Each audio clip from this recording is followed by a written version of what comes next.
अस्सलाम वालेकुम नाजरीन, आप देख रहे हैं जियो न्यूज़ पे इलेक्शन ट्रांसमिशन और मैं हूं शहजाद इकबाल। इलेक्शन के नताइज अब तकरीबन मुकम्मल हो चुके हैं। 265 नशिस्तों पे इंतखाबात हुए थे और 264 नशिस्तों के अब रिजल्ट्स हमारे सामने आ चुके हैं। तो सबसे पहले तो देखते हैं कि कौन सी पार्टी को कितनी नशिस्तें मिली हैं। पाकिस्तान तहरीक इंसाफ के जो आज़ाद उम्मीदवार थे उनकी 93 नशिस्तें हैं।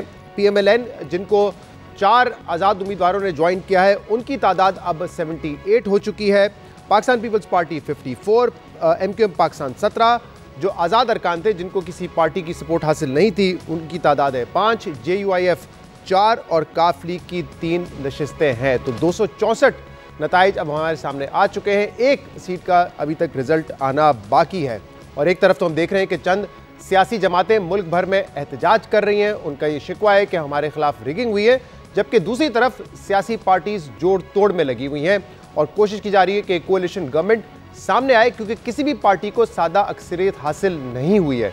2 रोज़ पहले अहम मुलाकात हुई लाहौर में, जब आसिफ अली जरदारी साहब पीपल्स पार्टी के को चेयरमैन उन्होंने PMLN के सदर शहबाज शरीफ साहब से मुलाकात की। लेकिन कल इस हवाले से जब हमने मरीम औरंगजेब साहिबा से पूछा तो उन्होंने कोई ख़ास डिटेल्स इस हवाले से शेयर नहीं की। MQM पाकिस्तान का वफ्द भी कल कराची से लाहौर गया, उनकी मुलाकात हुई आज शहबाज शरीफ साहब से। और MQM पाकिस्तान का भी कहना है कि गवर्नमेंट बनाने के हवाले से हमने कोई बात नहीं की, हम चाहते हैं पाकिस्तान में इस्तेकाम आए। अलबत्ता काफ लीग ने जो है ये इशारा दे दिया, बल्कि वाज़े कर दिया है कि वो पंजाब वफाक में नून लीग के साथ हुकूमत में आने के लिए तैयार है।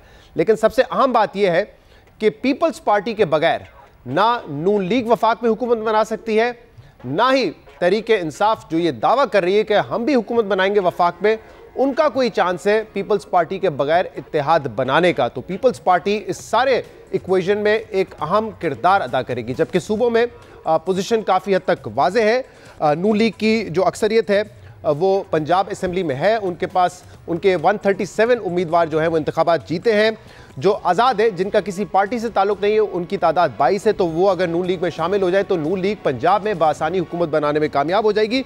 और जो पाकिस्तान तहरीक इंसाफ के इंडिपेंडेंट है उनकी तादाद है 116, यानी कि तमाम दूसरे आज़ाद भी अगर इन PTI के इंडिपेंडेंट्स को ज्वाइन कर लें तब भी PTI पंजाब में हुकूमत नहीं बना पाएगी। इसी तरह सिंध में पीपल्स पार्टी की अक्सरियत है, वो वहाँ पे बड़े आराम से हुकूमत बना लेंगे। KPK में जो PTI के बैक्ड आज़ाद उम्मीदवार थे उनकी तादाद 83 है, तो वहाँ पे भी वो अक्सरियत से हुकूमत बना लेंगे, बल्कि क्लोज टू 3/4 मेजॉरिटी होगी उनकी। और जो सिचुएशन है बलूचिस्तान में वो दिलचस्प है। पीपल्स पार्टी की 11 नशिस्तें हैं, JUIF भी 11 नशिस्तों पर कामयाब हुई है, जबकि नून लीग के पास 10 नशिस्तें हैं। तो बलूचिस्तान में कौन हुकूमत बनाएगा ये भी बड़ा इंटरेस्टिंग होगा, और शायद इसका ताल्लुक इससे भी हो कि वफाक में किस किस्म का कोalition बनता है। तो सबसे पहले जैसे हमने कहा कि पीपल्स पार्टी का बड़ा अहम किरदार होगा, तो इस वक्त हमारे साथ secretary information Pakistan peoples Party Faisal Karim Kundi sahab मौजूद हैं। फैसल साहब, बहुत बहुत शुक्रिया वक्त देने के लिए। कोई ख़ास तफसीलात आई नहीं है सदर जरदारी साहब की मीटिंग के बाद, क्या डिस्कशन हुई है? क्योंकि एक बात तो आप लोगों ने बताई है कि CC का जो इजलास है पीपल्स पार्टी का वो कल होगा, उसमें मुशावरत होगी, लेकिन जो फर्स्ट सिटिंग थी उसमें किस बात पर हुआ है? बिस्मिल्लाहिर्रहमानिर्रहीम। देखिए शहजाद, आसिफ अली जरदारी साहब की मीटिंग शहबाज शरीफ साहब से हुई और हमारी बाकी पॉलिटिकल पार्टीज के साथ भी बातचीत शुरू है, और अभी कोई चीज़ मैच्योर नहीं हुई। कल हमारी पार्टी की CC की मीटिंग है कल शाम को, उसमें जो है उस पार्टी के चेयरमैन बिलावल भुट्टो जरदारी साहब और प्रेसिडेंट जरदारी साहब CC को ब्रीफ करेंगे अपनी जो उनकी मीटिंग्स हुई हैं और जो तजावीज़ हैं, और उसके बाद CC ने डिसीजन लेना है कि हमने अपना फ्यूचर का अमल क्या इख्तियार करना है, क्या करना है, क्या नहीं करना। मेरी अपनी ज़्यादा तजवीज़ तो यही थी कि और है भी, और कल मैं CC में भी रखूँगा कि बिलावल भुट्टो जरदारी साहब को जो है वो वज़ीर-ए-आज़म होना चाहिए, क्योंकि पाकिस्तान पीपल्स पार्टी की CC ने ये फैसला किया था कि हमारे पार्टी के चेयरमैन जो है वो हमारे नेक्स्ट उम्मीदवार हैं प्राइम मिनिस्टर के, तो उनको होना चाहिए। उसे अगर वो नहीं हो सकते उसमें, तो फिर अच्छी बात है कि हम पोजीशन में बैठे ना कि हम किसी के जूनियर पार्टनर बने। माजी में हम 16 महीने बने, लिहाजा मेरी तो अपनी ज़ाती राय है। उसके बाद CC ने फैसला करना है कि बाकी लीडरशिप की भी और हमारे पार्टी के दोस्तों की भी राय आएगी, मेंबरान की, तो फिर CC ने फैसला करना है कि हमने क्या अमल इख्तियार करना। आप कह रहे हैं कि आपकी ज़ाती राय यह है कि अगर ये कोalition बनता है तो उस कोalition के वज़ीर आज़म पीपल्स पार्टी के चेयरमैन बिलावल भुट्टो जरदारी होने चाहिए, और अगर ऐसा नहीं होता, PMLN इस पर नहीं मानती, तो फिर पीपल्स पार्टी ऑपोजिशन में बैठे। देखिए शहजाद साहब, पीपल्स पार्टी के बगैर कोई भी इस वक्त पाकिस्तान में हुकूमत नहीं बना सकता, चाहे वो पीटीआई हो चाहे वो PMLN हो। पीटीआई तो कल क्लेम कर रही थी कि हम 100 पता नहीं कितने मेंबर हैं, लेकिन अब 100 मेंबर जो आप कह रहे हैं जितने भी हैं वो ये क्लेम करें कि हमारे हैं। अभी तक वो इंडिपेंडेंट है, जब तक वो किसी पार्टी में नहीं जाते, जब तक वो एक जगह पे होते नहीं है और पीटीआई उस वक्त तक क्लेम नहीं कर सकती है हमारे हैं। उसके बाद इंडिपेंडेंट है, किसी और पार्टी से भी जा सकते हैं। तो जब तक मेंबर गेम फाइनल नहीं होती तो कोई क्लेम नहीं सकता। लेकिन जो भी हो, पाकिस्तान पीपल्स पार्टी के ऊपर कोई हुकूमत नहीं बना सकता। अगर जमाली साहब एक वोट पे वज़ीर आज़म बन सकते हैं तो बिलावल भुट्टो ज़रदारी साहब क्यों नहीं बन सकते? तो ये बात जब उस दिन हुई सदर ज़रदारी, साबिक सदर ज़रदारी और नून लीग के सदर शहबाज शरीफ साहब के दरमियान, तो कम से कम इस मिनिमम एजेंडा पे इत्तेफाक हुआ है कि हम हुकूमत तो बना रहे हैं, आगे की बात फिर हम अपनी पार्टी से डिस्कस करके आपके सामने रखेंगे।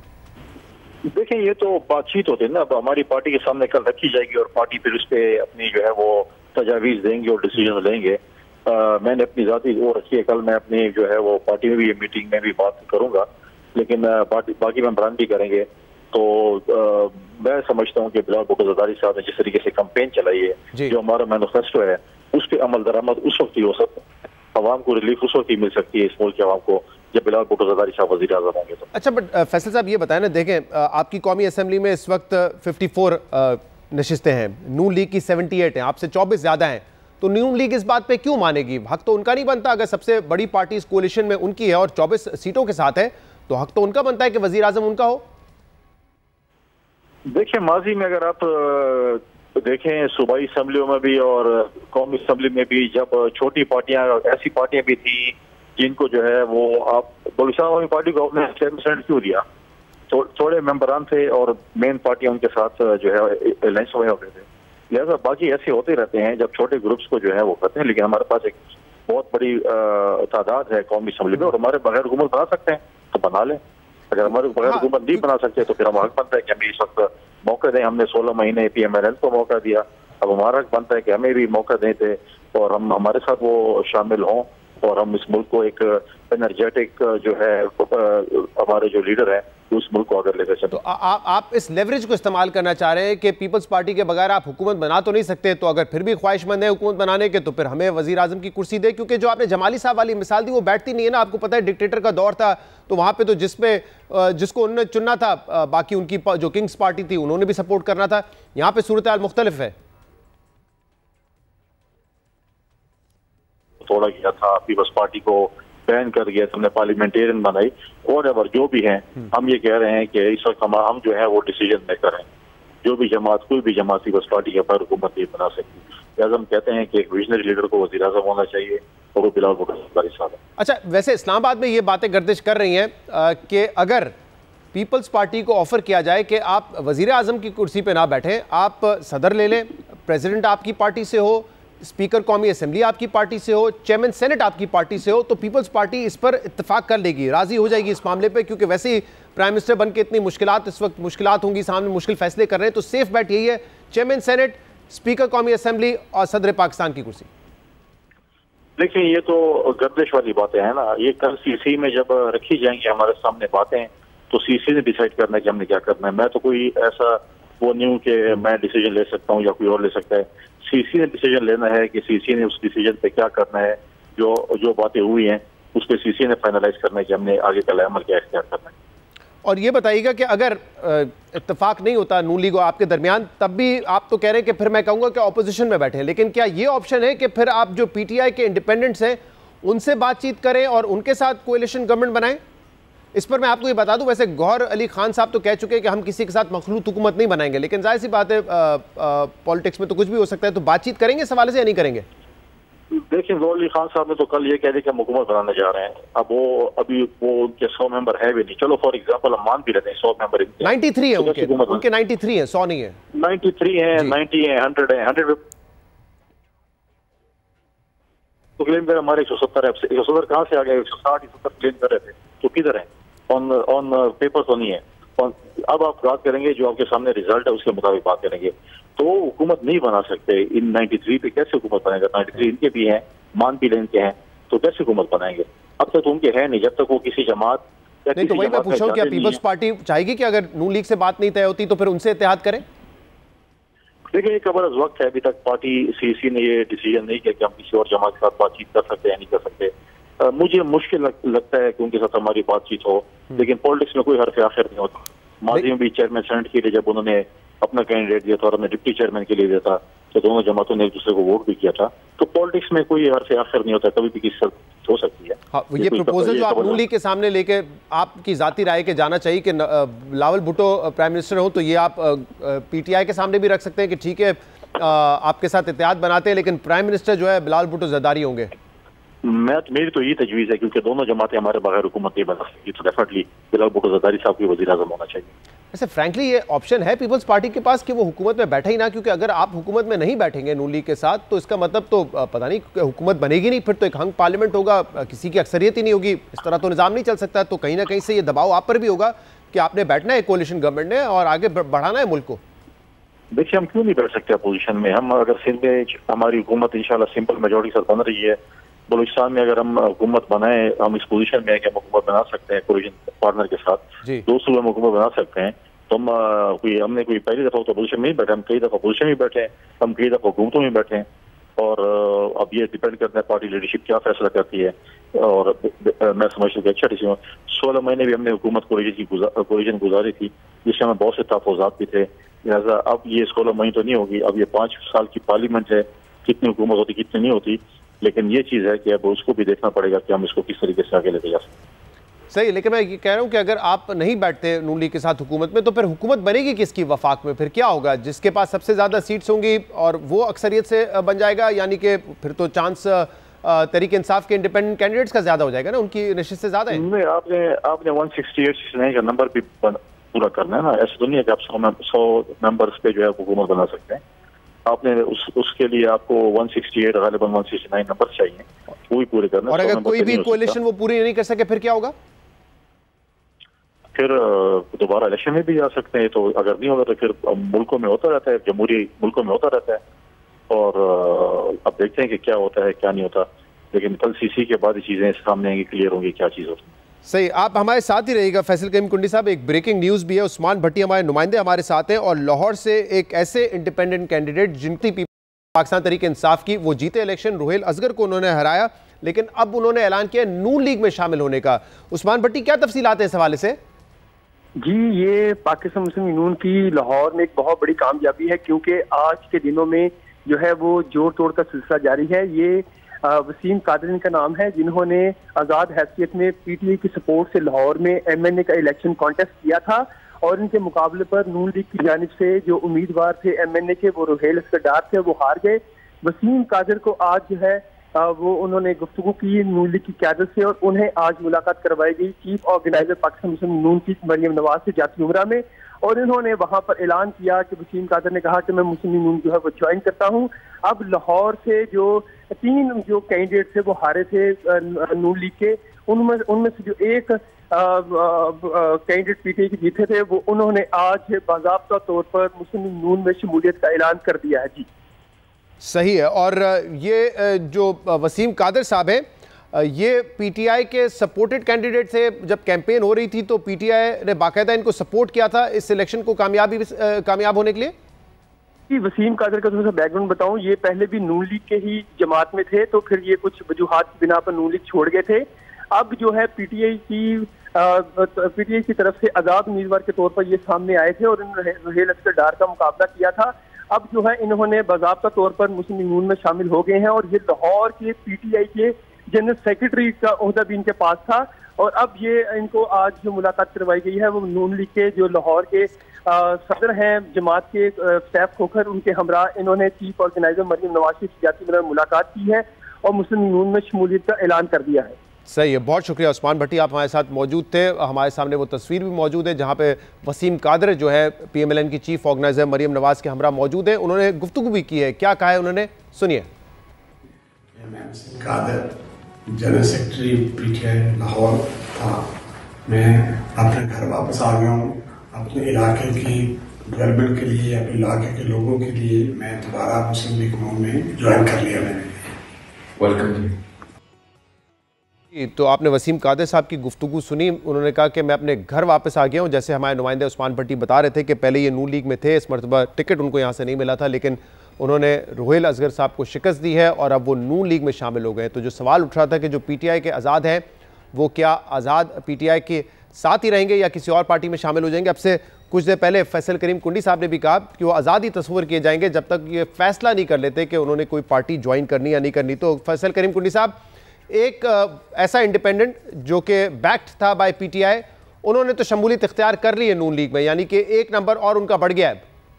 आपकी भी कोशिशें जारी हैं क्या इस हवाले से? देखिए, मैंने पहले बात की है कि ये हर कोई कहता है कि मैंने बैक किया और ये हमारे मेंबर्स हैं, ये आज़ाद जब तक किसी पार्टी में नहीं जाते। डेफिनेटली हम भी पॉलिटिक्स करते हैं, हमारे भी लोगों के साथ रबते हैं और इंशाअल्लाह ताला हमारी बातचीत होगी और आप बहुत जल्द देखेंगे कि मैंने वो पाकिस्तान पीपल्स पार्टी को ज्वाइन करेंगे। नहीं, लेकिन आपने सुना ना, हमारे नुमाइंदे बता रहे थे कि सिर्फ ज़बानी ये नहीं कहा था बैक्ड है, वो सपोर्ट कर रहे थे। और ये तो आपको पता है कि एक ग्रुप उन आज़ाद उम्मीदवारों का है जिनको सिंबल नहीं मिला, लेकिन उन्होंने जो कागजात जमा करवाए थे वो पाकिस्तान तहरीक इंसाफ के ही करवाए थे। देखें, ऑफिशियली और लीगली जो भी है वो सब इंडिपेंडेंट है जब तक वो किसी ऑफिशियली किसी पार्टी को ज्वाइन नहीं करते। जो इंडिपेंडेंट है वो इंडिपेंडेंट है, चाहे वो किसने भी उसको बैक किया है वो और बात है। जब वो किसी पार्टी में जाएंगे तो वो कंसिडर की जाएंगे उस पार्टी के ही। तो PTI अगर कहती है कि सारे उनके हैं तो अपनी पार्टी में ज्वाइन करवा दें, और जब तक इंडिपेंडेंट हैं तो वो हर किसी के हैं। तो क्या पीपल्स पार्टी भी जो PTI बैक्ड आज़ाद उम्मीदवार थे उनसे राब्ते में है? हमारे राब्ते लोगों के साथ हैं, हमारे पहले भी होते थे, अभी भी हैं और राब्ते में हैं, और इंशाअल्लाह ताला बहुत जल्द कुछ लोग पाकिस्तान पीपल्स पार्टी को ज्वाइन करने जा रहे हैं। ठीक है, बहुत बहुत शुक्रिया, बहुत बहुत शुक्रिया। फैसल करीम कुंडी साहब हमारे साथ मौजूद थे। ये बड़ी अहम खबर है, हमारे नुमाइंदे उस्मान भट्टी साहब ने दी है कि साहब जो लाहौर से इलेक्शन जीते थे उन्होंने अब PMLN में शमूलियत इख्तियार कर ली है। माजी में उनका ताल्लुक रहा है PMLN से, लेकिन ये इलेक्शन उन्होंने पाकिस्तान तहरीक इंसाफ की सपोर्ट से लड़ा था। तो पहला नुकसान यहाँ पे हो चुका है पाकिस्तान तहरीक इंसाफ को। और हमने अपने बाज़ तज्जियों में, प्रोग्राम्स में ये बात कही थी कि अगर इमरान खान जेल में होंगे उनको 14 साल की सज़ा होगी। बज़ाहिर ऐसा लग रहा होगा कि उनका सियासी मुस्तकबिल फॉर द टाइम बिंग नहीं नज़र आ रहा। तो क्या जो PTI की सीट पर जीत कर आएंगे, जो PTI की सपोर्ट से जीत कर आएंगे, वो पाकिस्तान तहरीक इंसाफ से लॉयल रहेंगे या वो कोशिश करेंगे कि अगले 5 साल के लिए किसी और पार्टी में शामिल होकर किसी और पार्टी का हिस्सा बन जाए, ताकि जो भी आगे के मामलात हैं, चाहे हल्के के लिए फंड्स लेना हो या और बरात लेना हो, वो हासिल कर सकें। तो ये PTI को पहला बड़ा नुकसान हुआ है। कल तक हमने आपको बताया था कि जिन आज़ाद उम्मीदवारों ने नून लीग को ज्वाइन किया था वो आज़ाद थे जिनको ऑलरेडी PMLN की सपोर्ट हासिल थी। PMLN ने वो हल्का खाली छोड़ा हुआ था, जैसे रावलपिंडी का हल्का था, जैसे इस्लामाबाद का NA48 था, वो हल्के थे जो नून लीग ने खाली छोड़े थे, लेकिन वहाँ पे वो किसी आज़ाद उम्मीदवार को सपोर्ट कर रहे थे। तो कल उनकी शमूलियत हुई नून लीग में और आज वो एक इंडिपेंडेंट कैंडिडेट पाकिस्तान तहरीक इंसाफ के शामिल हुए नून लीग में, जिनको बाकायदा इलेक्शन के दौरान, इलेक्शन कैंपेन में पाकिस्तान तहरीक इंसाफ की सपोर्ट हासिल थी। पाकिस्तान तहरीक इंसाफ का एफिडेविट और कागजात उन्होंने जमा करवाए थे। तो उस पर मजीद बात भी करेंगे। कुछ ही देर में हमारे साथ गौहर अली खान साहब भी मौजूद होंगे, उनसे भी इस पूरे मामले पर बात करेंगे। वो भी बड़े पुरुम्मीद थे कि हम हुकूमत भी बनाएंगे, वो इस बात पर भी बड़े कॉन्फिडेंट थे कि ना सिर्फ हम हुकूमत बनाएंगे बल्कि जो लोग हमारे साथ थे, हमारी वजह से जीते हैं, PTI के नाम की वजह से जीते हैं, वो किसी और पार्टी में नहीं जाएंगे। लेकिन अब ऐसा लगता है कि उनका ये खदशा गलत साबित हो रहा है, क्योंकि इलेक्शन से तकरीबन 2-3 हफ्ते पहले उन्होंने भी कहा था ये मामला 50-50 है, लोग जा भी सकते हैं और ऐसा भी हो कि लोग हमारे साथ रहें। तो एक ब्रेक लेंगे प्रोग्राम में, इसके बाद हम उनसे भी बात करेंगे। Stay with us.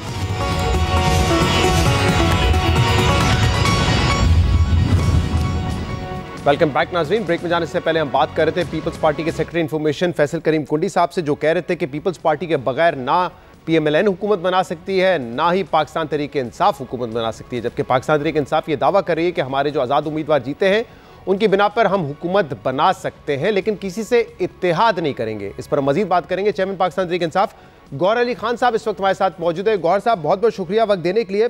इसी पर आपसे बात करना चाह रहे थे सबसे पहले कि कैसे आप हुकूमत बनाएंगे अगर किसी पार्टी के साथ इत्तेहाद नहीं करेंगे। लेकिन अब ये एक डेवलपिंग स्टोरी है, आपसे कुछ देर पहले ये खबर सामने आई, आपके सेक्रेटरी जनरल लाहौर के वसीम कादिर साहब, जिन्होंने लाहौर की नशिस्त से इंतखाब जीता, रुहेल असगर को हराया, लेकिन अब वो नून लीग में शामिल हो गए। बाकायदा उन्होंने कहा कि मैं अपने घर वापस चला गया हूं। अब आप तो ये उम्मीद लगा रहे थे कि आपके जो जीते हुए कैंडिडेट से आपके साथ रहेंगे, आपसे लॉयल रहेंगे और उनकी बिना पे आप हुकूमत बनाएंगे, लेकिन ये तो चले गए हैं फिर। देखिए, ये अभी की खबर आई है तो मैं उनको देख रहा हूँ, बिल्कुल उसको देखेंगे। लेकिन बाकी अगर ऐसा ही है तो हमारे पास जितने भी इंडिपेंडेंट कैंडिडेट के निशानात थे, जिन्होंने इलेक्शन जरूर लड़ा था, बट ये पार्टी के एफिलिएटेड थे, पार्टी के सपोर्टेड थे और पार्टी के साथ थे और पार्टी के साथ वफादारी है, तो ये एक अगर हुआ है तो ये हुआ होगा। मैं देख रहा हूँ, मैंने अभी आपके थ्रू ही खबर सुनी है, लेकिन इसको देखते हैं शॉर्ट ऑफ इट अगर ऐसा है तो होगा। लेकिन बाकी सारे कैंडिडेट हम राबिते में और सारे हमारे साथ है और इंशाल्लाह साथ ही रहेंगे। तो इनसे राब्ता नहीं था पहले आपका, जैसे आप कह रहे हैं कि दूसरों से राब्ता है हमारा? नहीं, हमारे तो सारे के साथ राब्ता है। मैं कह रहा हूँ तो अभी जो आपने खबर दी है मुझे, तो उसको मैं देखता हूँ। और ये सेक्रेटरी जनरल हैं लाहौर के, तो अगर सेक्रेटरी जनरल लाहौर के छोड़ के जा रहे हैं तो फिर आप कैसे इतने यकीन से कह सकते हैं कि बाकी नहीं जाएंगे? नहीं, मेरे पास अभी एग्जैक्ट रिकॉर्ड नहीं पड़ा हुआ सामने, क्योंकि फोन पर वो गाड़ी में है, तो मेरे पास रिकॉर्ड नहीं है और इंफॉर्मेशन नहीं है कि मैं उसको वो देख सकूं। तो अगर जब देखूंगा तो इंशाल्लाह ताला कुछ थोड़े ही टाइम में आपको अपडेट दे सकेंगे हम। लेकिन गौर साहब, आपने कुछ अरसे पहले एक इंटरव्यू में कहा था कि देखें, इस बात के इम्कानात है, 50% इम्कानात है कि कुछ लोग शायद अपनी वापस्तगी बदल लें। हम कैसे रोक सकते हैं उनको, कैसे रोकेंगे?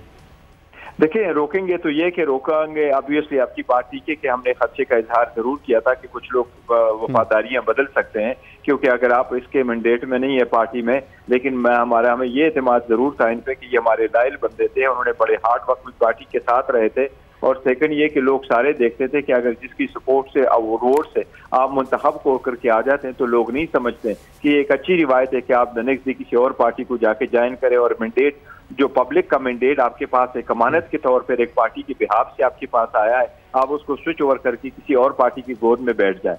और इसका अंजाम लोगों ने देख लिया, जिस तरीके से लोगों ने सारे वो लोग जो हमें डिफेक्ट कर बैठे उनको रिजेक्ट कर दिया, जिस तरह महमूद खान को रिजेक्ट किया, जिस तरह परवेज खटक को रिजेक्ट कर दिया, तो अवाम इस चीज को नहीं समझते और अवाम की ये परसिस्टेंट एक थ्रेट रहता है कैंडिडेट पे। तो इसलिए जब वो वापस अपनी कंस्टिट्यूएंसियों में नहीं जा सकते और इनके एक पॉलिटिकल करियर है, तो ये थ्रेट हम समझते हैं कि इंशाल्लाह ताला इसकी वजह से, और ये हमारे अदरवाइज बड़े लायल कैंडिडेट है और इनका एक पॉलिटिकल। लेकिन वसीम कादिर साहब क्योंकि 2018 में पाकिस्तान तहरीक इंसाफ में आए थे नून लीग छोड़ के, तो अभी आपको ये नहीं मालूम कि वो किसी दबाव की वजह से या अपनी मर्जी से गए, या आपके इल्म में नहीं है?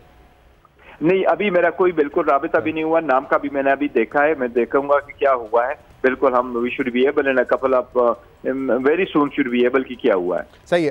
अभी हमारे रिपोर्टर आज़म मलिक ने यह खबर दी थी ज़राए से, ज़रा इसकी तस्दीक या तरदीद कर दीजिएगा, क्योंकि इसमें कहा गया है कि चेयरमैन PTI गौर खान ने बज़रिया उमैर नियाजी अरकान से इस्तीफ़े और हल्फनामे मांग लिए हैं।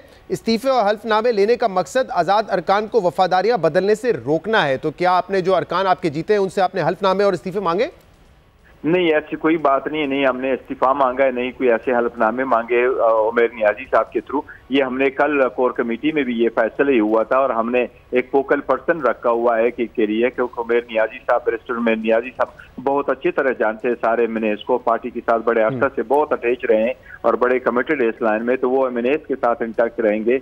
और मियां असलम साहब MPA के पंजाब के साथ इन टच रहेंगे और अली अमीन साहब KPK के MPA के साथ इन टच रहेंगे। उस तनाजुर में ये बात हुई थी, कोई ऐसी बात नहीं हुई थी कि सारे MNA साहिबान से आप इन एडवांस कोई रिजिग्नेशन ले ले, रिजिग्नेशन की कोई बात नहीं हुई, न कोई ऐसा इरादा है। सही। अब गौर साहब देखें, इखलाकी तौर पे तो सवाल इन उम्मीदवारों से भी बन सकता है कि आप PTI की सपोर्ट से जीते फिर पार्टी क्यों बदल रहे हैं। आप उन पार्टी से भी सवाल कर सकते हैं कि अगर एक पार्टी जिससे सिंबल ले लिया गया था लेकिन बहरहाल वो PTI के थे, तो उनके लोगों को आप क्यों शामिल कर रहे हैं। लेकिन मसला ये है कि कानूनी तौर पे कोई कतगन नहीं है, कानून की नज़र में वो आज़ाद है। और अभी फैसल करीम कुंडी साहब कहते हैं कि जब तक वो आज़ाद होंगे हर पार्टी कोशिश करेगी कि वो उनको अपनी सफ़ों में शामिल करें।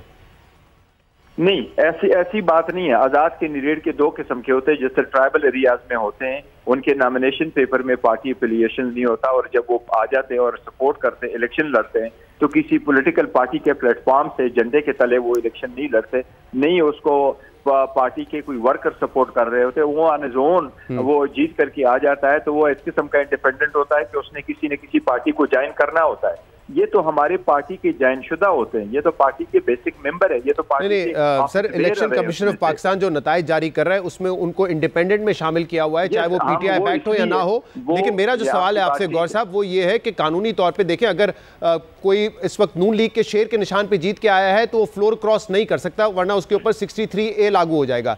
लेकिन जो आपके सपोर्ट से जीत के आया है, क्योंकि उसके पास सिंबल कोई एक पार्टी का नहीं है, तो वो किसी भी पार्टी को ज्वाइन कर सकता है, उस पर 63A लागू नहीं होगा, वो फ्लोर क्रॉस कर सकता है। ये मामला है कानूनी। आप सही फरमा रहे। मैं जो कह रहा हूँ वो ये कि ये वो आज़ाद इस किस्म के नहीं है, ये आज़ाद निशानात से इलेक्शन लड़ करके आए। अगर आप इनसे भी पूछे तो ये भी ये सारे मानते हैं कि ये हमारे पार्टी के हैं, ये आपस बेहर रहे और सारे, तो इसलिए ये इस किस्म के। आप नहीं, ये बात बिल्कुल दुरुस्त कर रहे हैं आप कि ये आपकी पार्टी की सपोर्ट से जीते। इन्होंने एफिडेविट कागजात आपकी पार्टी के जमा कराए थे, लेकिन फिर भी ईसीबी कहता है ये आज़ाद है हमारी नज़र में। नहीं, इनके नजर में बिल्कुल आजाद नहीं है। इनके नजर में तो जरदारी बिलावल साहब को तो देखो, उनकी तो इब्तिदा होती है खरीद व फरोख्त से, लेकिन इस मरतबा पार्लियामान में इंशाल्लाह ताला हर रास्ता रोकेंगे जिसमें से ये खरीद व फरोख्त हो और लॉयल्टी चेंज हो। अच्छा, अब बजाय तो बंदा अपनी मर्जी से जीत करके आ जाता है और वो इंडिपेंडेंट है, तो पूरी दुनिया में होता है कि आप इंडिपेंडेंट भी इलेक्शन लड़ सकते हैं और फिर आप किसी पार्टी को भी ज्वाइन कर सकते हैं। इंडिया में टाइम रखा गया है कि 6 महीने में पार्टी ज्वाइन करे, लेकिन अगर 6 महीने में आपने पार्टी ज्वाइन नहीं की तो फिर आप किसी भी पार्टी को नहीं ज्वाइन कर सकते। हमारे यहाँ वो मुद्दत 3 दिन की है। हाँ, यहाँ 3 दिन के लिए है, लेकिन बाद में इंडिया में भी यही है कि अगर 6 महीने में आप पार्टी नहीं ज्वाइन कर सकते तो 6 महीने के बाद आप किसी पार्टी को भी ज्वाइन करेंगे तो फिर भी आप डिफेक्शन क्लॉज में आएंगे। सर, वो इंडियन पार्लियामेंट में जाके लोकसभा में तो उसमें आजाद भी आएगा अगर वो 6 महीने में पार्टी को ज्वाइन किए बगैर। गौर साहब, आप बार-बार इंडिया की मिसाल दे रहे हैं। अब लोकसभा में थोड़ी लड़के आए इलेक्शन, वो तो यहीं पे लड़के आए ना, तो नेशनल असेंबली ऑफ पाकिस्तान में तो नहीं है ना ये लोग। होता है, मैं ये नहीं कह रहा शहजाद साहब, मैं ये कह रहा हूँ, मिसाल दे रहा हूँ आपको कि ये आजाद उम्मीदवारों के लिए भी एक कतगन होना चाहिए और मैं समझता हूँ कि यह कतगन जरूर मौजूद है। इसका मतलब ये नहीं है कि पॉलिटिकल पार्टी उसको वो समझ करके अप्रोच करना शुरू कर दे कि खरीद फरोख्त हो। बिलावल की जो ब्राटअप है वो यही है, पॉलिटिकल थॉट ही यही है कि नहीं जी ये खरीद फरोख्त अच्छी बात है, आप किसी को ले लें। नहीं, पॉलिटिकल अगर आपने हुकूमत बनानी है, आपने हुकूमत बनानी है तो ये खरीद फरोख्त से नहीं हो, अवाम के वोट और सपोर्ट से आप करें, अपने नजरिए से, अपने बयानी पे इलेक्शन जीत करके आप आ जाए। अच्छा, जो आपके पास अवाम का मैंडेट है उससे आप हुकूमत बनाएं। और सब ये इखलाकी बातें तो बिल्कुल दुरुस्त है, लेकिन आपको पता है कि सियासत इखलाकियात से अक्सर बालातर भी होती है, वो प्रैक्टिकल प्रैग्मेटिक डिसीजन लिए जाते हैं उसमें। तो यहाँ पर एक जो वाज़ेह रास्ता भी नजर आ रहा है कि आपका पूरा ग्रुप किसी एक ऐसी पार्टी में शामिल हो जाए जिसको सिंबल अलॉट किया गया था इन इंतखाबात में, और आपने इस हवाले से पहले कहा था आपके लोगों ने कि हमारी बातचीत चल रही है जिसको हम डिस्क्लोज नहीं करेंगे। तो ये मरहला कहाँ तक पहुँचा है? क्या किसी पार्टी से इस तक बातचीत है कि आप अपने लोग उन पार्टी में शामिल कर लें ताकि वो फिर पार्टी छोड़ भी ना सकें और फिर आपको रिजर्व सीट भी मिल जाए? हाँ, हमारी बातचीत चल रही है इंशाल्लाह ताला बहुत, लेकिन अभी इसके 1-2 दिनों में इंशाल्लाह ताला इस पर फैसला हो जाएगा किस पार्टी को हमने ज्वाइन करना है। पार्टी से बातचीत चल रही है आपकी अभी तक? जी, इंशाल्लाह ताला हो जाएगा 1-2 दिनों में।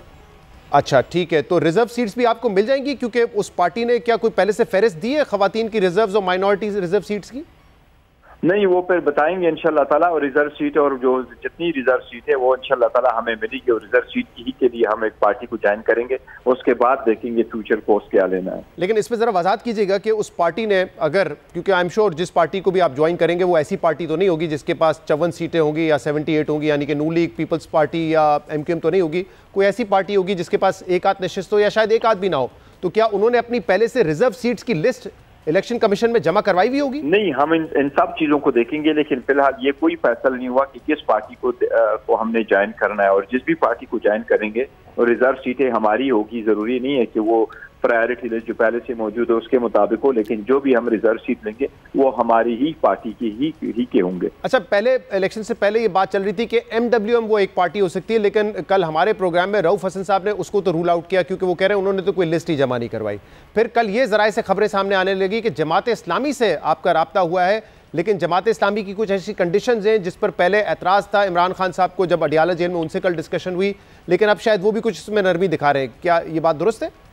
नहीं, वो जो स्टेटमेंट ये चलाई गई है मेरे वसात से कोई मेरे सामने आई थी कि जो जमात इस्लामी को अप्रोच किया गया वो गलत खबर है। हमने जमात इस्लामी को कोई अप्रोच नहीं किया इस सिलसिले में, न कोई ऐसी जो है सजेशन अंडर डिस्कशन है। अच्छा, जमात इस्लामी यानी नहीं है, तो फिर एक पार्टी बचती है पाकिस्तान मुस्लिम लीग ज़िया एजाजुल हक साहब की पार्टी, उनसे राब्ता? नहीं, देखे ये जरूरी नहीं है कि उस पार्टी हो जो पार्टी पार्लियामान में ऑलरेडी रिप्रेजेंटेड हो, किसी भी पॉलिटिकल पार्टी को आप ज्वाइन करके कर सकते हैं, ये एक लीगल डिबेट है, लेकिन इन एनी केस इसके सिलसिले में इंशाल्लाह मैक्सिमम 2 दिन में फैसला हो जाएगा। सही, और वो PTI वाला ऑप्शन खत्म हो गया। पहले आप लोग पुरुमीद थे, लेकिन जो ECB का फैसला आया है सलमान अकरम राजा साहब की पिटीशन पे, उस पर तो वो दरवाजा तो बंद हो गया, और इतना वक्त भी नहीं है कि शायद आप इसको चैलेंज करके सुपीरियर कोर्ट से तब्दील करवा लें।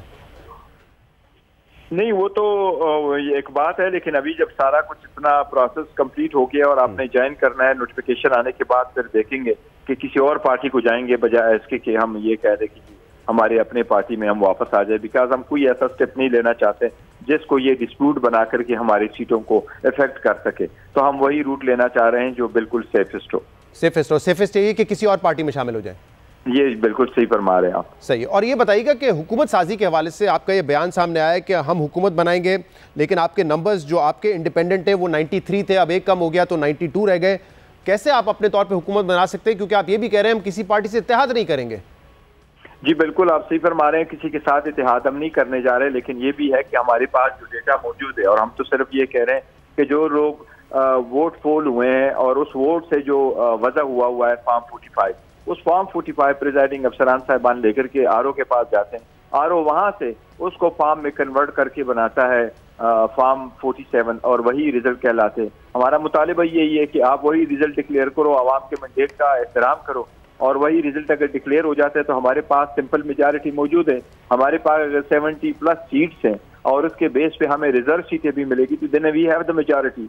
और अभी तो असम्बली कन्वीन होने में पहले दिन के लिए तो तकरीबन 3 हफ्ते बाकी है, तो इस प्रोसेस को कंप्लीट किया जाए, जल्द से जल्द किया जाए। मैक्सिमम तो 70 सीट का डिस्प्यूट है, 70 सीट का डिस्प्यूट है, वो सर्टन पोलिंग स्टेशन है जिस पे हेराफेरी करके इनको उठाया जाता है, वही फॉर्म रख के उस पर फैसला कर ले। इलेक्शन कमीशन से हमारी इस्तदा है कि ये जल्द से जल्द करे। यही रीजन है शहजाद साहब की सुप्रीम कोर्ट जिस वक्त आरओ का केस आया था तब तक और आरओ के वक्त में कहा था कि काइंडली आरओज और डीआरओज को आप जुडिशरी से ले, बजाय इसके कि वो एग्जीक्यूटिव का हिस्सा और अंडर प्रेशर आके कुछ भी करे। कुछ फॉर्म 45 हम देख रहे हैं कि सोशल मीडिया पे भी सर्कुलेट कर रहे हैं और वो टैली नहीं करते फॉर्म 47 से। ये बात तो आपकी दुरुस्त है, लेकिन आपका जो क्लेम है वो 70 सीटों का है, बल्कि 70 नहीं तकरीबन 80 सीटों का। आप कह रहे हैं हमारी 170 बननी चाहिए। इतना बड़ा क्लेम किस बुनियाद पे कर रहे हैं आप?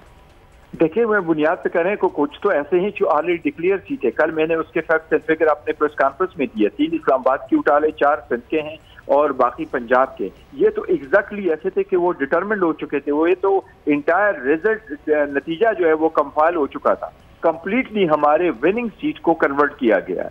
ये तो वही सीट थे जो हमारे पास थे। उसके अलावा वो है जो अभी इन प्रोसेस में थे, पेंडिंग थे, और उसके फॉर्म 45 आ रहे थे अभी, जिनको डिले की वजह से वो हुआ है। तो हमारे पास ये सारे जो हमारा क्लेम है, हम ऐसे क्लेम इन द एयर नहीं करते, पर हमारे पास उसका प्रॉपर बेस है। अगर इलेक्शन कमीशन कहे तो करिए, अपने सारे रिटर्निंग अफसरों को बुलाएं, हमारे से फिगर ले लें कि ये आपकी सीट है, इसमें क्या है, और इलेक्शन कमीशन चाहे तो ये एक दिन के अंदर अंदर रिजॉल्व कर सकता है। लेकिन तो एक दिन के अंदर रिजॉल्व आप तक देखें, एक दिन में तो इंतखाबात के नतीजे नहीं आए, 3 दिन तो नताइज आने में लग गए हैं। गौर साहब, तो आप कैसे एक्सपेक्ट कर रहे हैं कि इलेक्शन कमीशन एक दिन में इस मामले को सुलझा लेगा, या ट्रिब्यूनल या इलेक्शन ट्रिब्यूनल इस मामले को इतनी जल्दी सुलझा लेगा? और अगर फर्ज करें कि गवर्नमेंट फॉर्म होने से पहले इसका नतीजा आ भी जाता है, तो जो शख्स जिसके खिलाफ ये फैसला आएगा वो उसको फिर सुप्रीम कोर्ट में चैलेंज कर देगा। कासिम सूरी साहब का तो 3.5-4 साल तक केस जो है वो सुप्रीम कोर्ट में रहा और फैसला नहीं आया।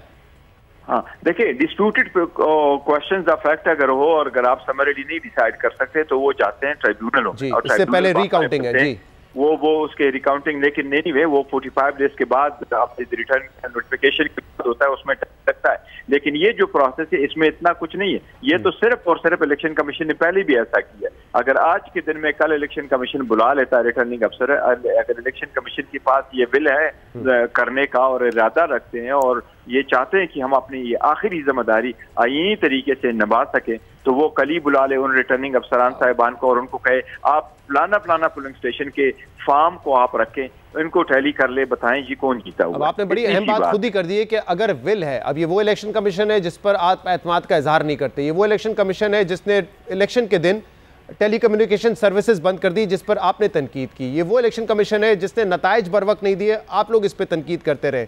तो अब आप किस बुनियाद पर एक्सपेक्ट कर रहे हैं कि वही आरओज जिनके ऊपर आपको शक व शुबा है, जिनके ऊपर आप एतमाद नहीं करते, उस इलेक्शन कमीशन पे एतमाद नहीं करते, वो फौरी जो है रिकाउंटिंग का सिलसिला शुरू करेगा और आपके हक में फैसला दे देगा? कल मैं देख रहा था मुल्तान के तैमूर मलिक साहब हैं आपके, शायद, जो गिलानी साहब की फैमिली से इलेक्शन हारे, कोई 300 वोट का फर्क है, मुस्तरद कर दी रिटर्निंग ऑफिसर ने उनकी ये पिटिशन के हम रिकाउंट करेंगे। जी बिल्कुल, आप सही फरमा रहे हैं, ये वही है। लेकिन हम उसके बावजूद भी उन पर ट्रस्ट करें, लेकिन कैसे उन पर ट्रस्ट करें? ये सिलेक्शन कमीशन ने, चाहे वो फॉरेन फंडिंग का हो, चाहे तो शाहाना का कंप्लेन हो, चाहे वो कंटेम्प्ट का मैटर जेल जाना हो, चाहे वो बेट का केस हो, चाहे वो हमारे इलेक्शन का मसला हो, ये सब इलेक्शन कमीशन ने एक तरफा तौर पर हमारे से खिलाफ फैसले कर लिए। लेकिन हम फिर भी बिलीव करते हैं कि इलेक्शन कमीशन इतनी बड़ी जिम्मेदारी के साथ बैठा है क्या इनको अभी भी दीवार पे नजर लिखा नहीं आया कि अवाम ने क्या जवाब दिया इनको? इन सब चीजों के बावजूद अवाम ने मैंडेट हमें दिया है, और इस मैंडेट का एहतराम न करना ये तो शेम डेमोक्रेसी होगी कि आप किस तरफ लेके जाते। मैं बड़ा हैरान हूँ शहजाद साहब कि नवाज शरीफ आकर के विक्ट्री स्पीच में बन जाता है और 50 सीटों पे वो विक्ट्री स्पीच करता है। यही वो डील का नतीजा है। वो जो कह रहा था कि मेरे पास डील हुई है, मेरी बात हुई है, 125 सीटें मिलेगी, 4 टाइम वज़ीर आज़म बनूंगा, अवाम ने वो सब कुछ रिजेक्ट कर दिया। कोई प्रिंसिपल होते, असूल होते डेमोक्रेसी के भी, पार्लियामान के भी, कुछ सियासत के भी, और ये ना होता कि मैं कुर्सी ले लूँ, बाय ऑल मीन्स ले लूँ। तो मियां साहब ऐलान कर चुके थे होते उस दिन। लेकिन वो फिर मिसाल देते ना कि 2018 में पंजाब में सबसे बड़ी पार्टी जो है 2018 में नून लीग थी, लेकिन आपने आजाद उम्मीदवारों को मिलाया और उनको हक नहीं दिया, आपने खुद हुकूमत बना ली। वो कह रहे हैं एक दफा हम फेवर कर चुके हैं, 2013 में हम भी JUIF के साथ हुकूमत बना लेते हैं, हमने फेवर किया, पीपल्स PTI का ये मैंडेट तस्लीम किया कि वो लार्जेस्ट पार्टी है, तो अब अगर उनको मौका मिला है तो वो भी करेंगे फिर ये काम। नहीं, देखिए उनकी और हमारी जो मार्जिन था वो बिल्कुल क्लोज था, और जिस वक्त इंडिपेंडेंट हमारे पास ज्वाइन कर लिए थे तो जिस पार्टी की फेडरेशन में हुकूमत बनती है ज्यादातर मैंने जो इंडिपेंडेंट होते वो उन्हीं के साथ जाते। लेकिन हमारे पास जितने भी इंडिपेंडेंट आए थे उनमें कोई एक भी ऐसा नहीं था जिसको किसी पॉलिटिकल पार्टी का सपोर्ट हासिल था। PML इन कभी ये नहीं कह सकती कि इनका सपोर्टेड कैंडिडेट हमने लिया है, कोई भी ऐसा कैंडिडेट हमारे पास नहीं आता। तो ये तो एक अलग बात है। इस वक्त तो हमारे कैंडिडेटों को ये अप्रोच करें, जिस तरह अभी कह रहे हैं कि हम उनको मिला करके करेंगे, तो ये नहीं है, हमने कभी किसी का वो नहीं। अगर ये वाला मामला जो आप कह रहे हैं फौरी वो हमारे रिकाउंटिंग करे, ये अगर नहीं होता तो फिर कैसे हुकूमत बनाएंगे? फिर तो किसी न किसी पार्टी की सपोर्ट की जरूरत होगी। देखिए ना, अगर हमारा ये वाला प्रोसेस भी हमारा नहीं होता और हमें नतीजा भी नहीं मिलता और हमें पुश किया जाता है तो दवाल हमारा मैंडेट भी नहीं एक्सेप्ट किया जाता, तो फिर at the end of the day हम अपोजिशन में बैठेंगे बजाय इसके कि हम इनको साथ मिला करके इनकी वजह से वोट मांग करके हुकूमत करें। हम इंशाल्लाह ताला फिर तगड़ी अपोजिशन करेंगे। यानी कि आप कह रहे हैं कि रिकाउंट नहीं होता और वो नशिस्तें जो आप समझते हैं आपकी हैं वो आपको नहीं मिलती, तो फिर आप अपोजिशन में बैठेंगे लेकिन किसी भी पार्टी के साथ इत्तेहाद नहीं करेंगे। कुछ सही फरमा रहे हैं आप। बहुत बहुत शुक्रिया, बहुत बहुत शुक्रिया। चेयरमैन पाकिस्तान तहरीक-ए-इंसाफ गौहर अली खान साहब हमारे साथ मौजूद थे। एक उनका जो आज़ाद उम्मीदवार था वो ऑलरेडी नून लीग ज्वाइन कर चुका है। अब इनके लिए चैलेंज है कि बाकी जो इनके कैंडिडेट्स हैं वो किसी ना जाए। कॉन्फिडेंट है कि वो नहीं जाएंगे, हमारी कमिटमेंट है उनसे, लेकिन कमिटमेंट तो उन्होंने पहले भी कहा था कि है, लेकिन एक शख्स चला गया। आप देखते हैं कि आगे ये कैसे बढ़ेगा, क्योंकि फिलहाल वो कह रहे हैं कि हमारी एक पार्टी से बातचीत चल रही है जिसमें हम शामिल होकर अपनी रिजर्व सीट्स को भी बचा सकते हैं, अपने कैंडिडेट्स को भी बचा सकते हैं। लेकिन यहाँ पे एक अहम बात करना ज़रूरी है कि इलेक्शन से पहले बहुत कुछ हुआ है। सिंबल नहीं दिया गया, पाकिस्तान तहरीक-ए-इंसाफ ये इल्ज़ाम लगाती रही कि हमें कैंपेन करने का मौका नहीं दिया गया। बहुत सारे कैंडिडेट्स जो उनके इलेक्शन लड़ना चाहते थे उसके कागजात मुस्तरद हुए, कुछ के मंजूर हुए, कुछ को फिर भी नहीं लड़ने दिया। तो इलेक्शन से पहले जो कुछ हुआ सो हुआ, लेकिन एक बात ज़रूरी है कि अब इंतखाबात हो चुके हैं, लोगों ने अपना मैंडेट किसी न किसी पार्टी को, किसी न किसी कैंडिडेट को दिया है, उनके वोट की इज्जत होनी चाहिए और उनका जो मैंडेट है उसकी इज्जत होनी चाहिए। यहाँ पे कानूनी तौर पे शायद बहुत सारे ऑप्शंस पॉलिटिकल पार्टीज़ के पास हों, लेकिन अगर हम थोड़ी सी भी अखलाकी सियासत करना चाहते हैं तो उसके लिए दरवाजे अभी भी खुले रखने चाहिए। एक ब्रेक लेंगे और इसके बाद हम मज़ीद बात करेंगे। हमारे साथ रहिएगा।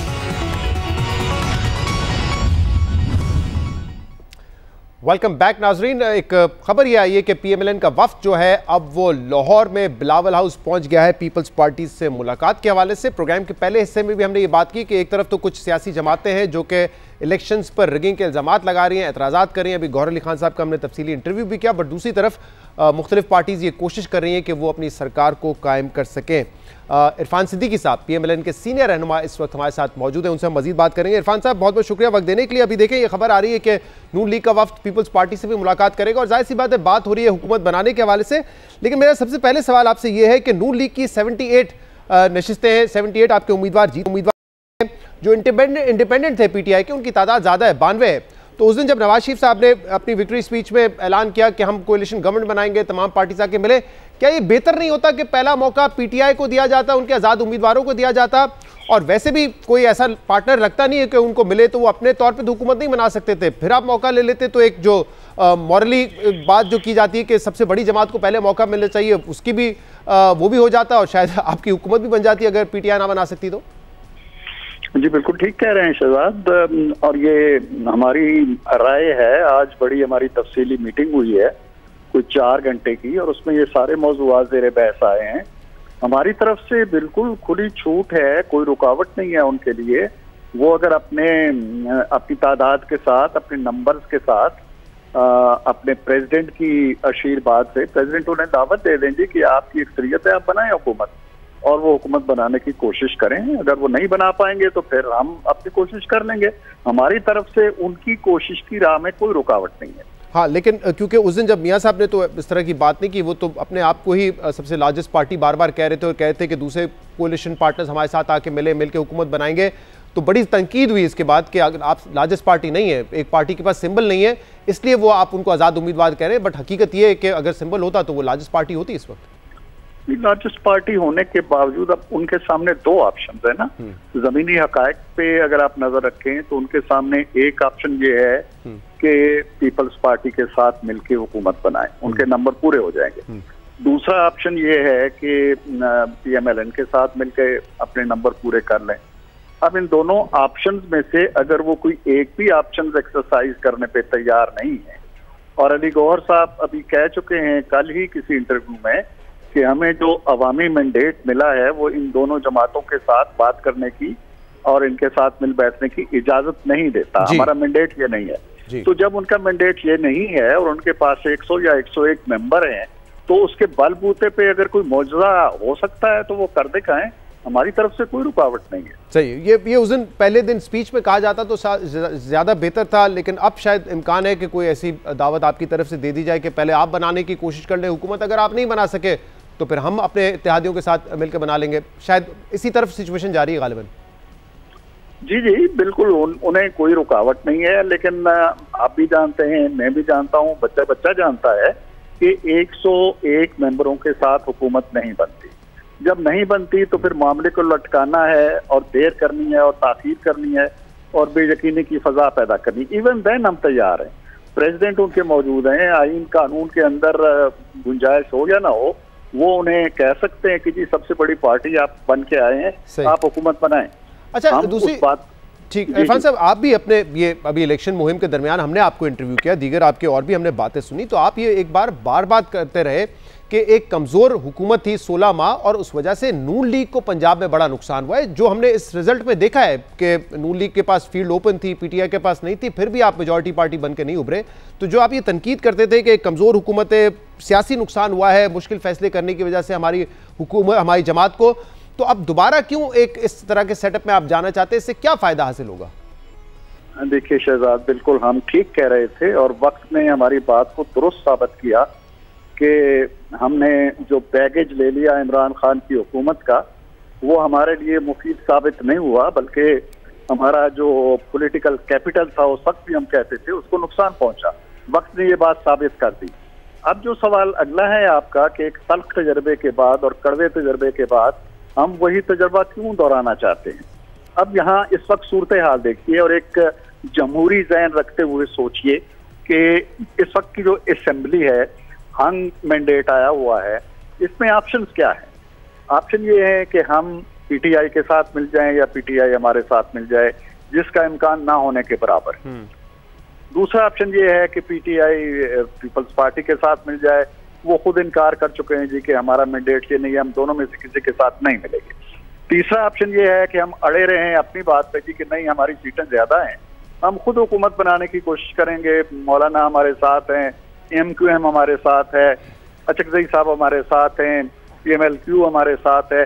इवन देन नंबर पूरे नहीं होते, तो उसका मतलब ये है कि हम ना हम बना सकेंगे, ना पीपल्स पार्टी बना सकेगी, ना ही जो PTI सपोर्टेड कैंडिडेट्स हैं वो बना सकेंगे।